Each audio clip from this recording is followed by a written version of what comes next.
On a moonless night in 1913, a guard at Eastern State Penitentiary heard something he would never forget. From deep within the cell block, a scream, human, raw with agony. Then silence. When he reached the locked cell and opened it, no one was inside. The prisoner had vanished. Eastern State Penitentiary opened in 1829 on the outskirts of Philadelphia. It pioneered solitary confinement. Inmates spent 23 hours a day alone in their cells.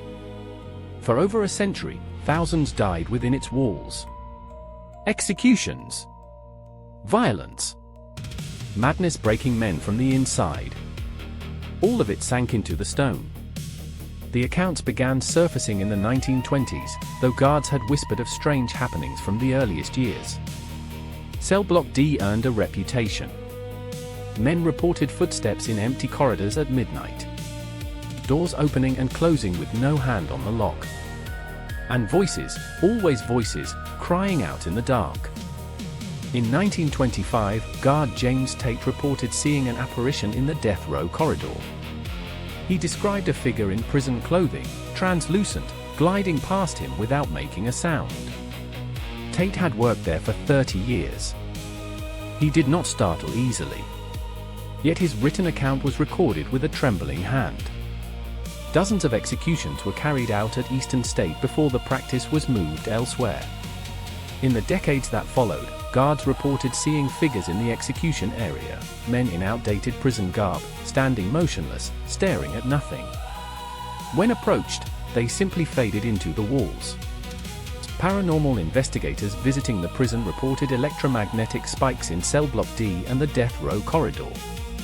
Temperature drops of up to 30 degrees occurred in sealed rooms with no ventilation. Objects moved. Equipment malfunctioned. One investigator's recorder died the moment she stepped into the execution chamber, the battery completely drained.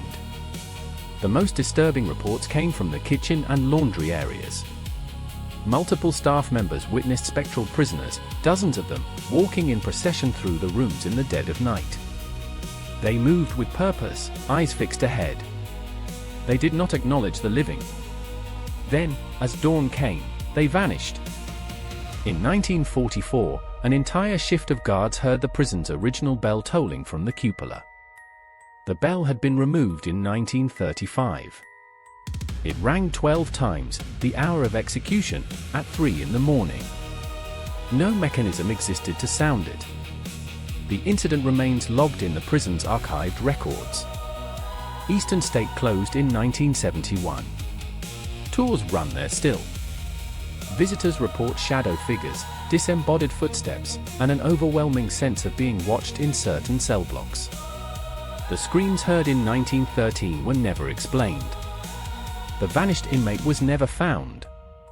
Some things, once locked in stone, refuse to stay buried. What remains imprisoned in the stone halls of Eastern State? What voices still cry out in the darkness, year after year? Do you believe what you just witnessed? If not, tell us why in the comments below. And if this story sent a chill through you, like and subscribe to WT Historical. There are darker mysteries still to come.